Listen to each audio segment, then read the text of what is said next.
Function முடிச்சுட்டு வீட்டுக்கு வந்து பார்த்தா தம்பி ரொம்ப சோர்ந்து போயிட்டான். ஃபீவர் குறையவே இல்லை. சரி கையோட ஹாஸ்பிட்டல் போயிட்டு வரலான்னு சொல்லிட்டு கிளம்பியாச்சு. டாக்டர் செக் பண்ணி பார்த்துட்டு 2 டேஸ் தானே ஆகுது, 3rd டேயும் கண்டினியூ ஆச்சுன்னா ஃபீவர், அதுக்கப்புறம் பிளட் டெஸ்ட்டு செக் பண்ணி பார்த்துக்கலாம் அப்படின்னு சொல்லியிருந்தாங்க.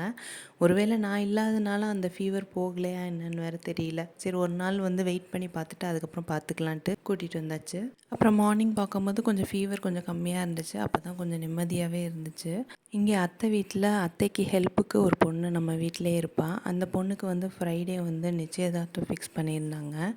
அந்த பொண்ணுக்கு எல்லாமே நம்ம தான் எல்லாம் எடுத்து பண்ணுறோம் அப்படிங்கிறதுனால அந்த வேலையில் கொஞ்சம் பிஸியாக ஓடிட்டே இருந்தோம்.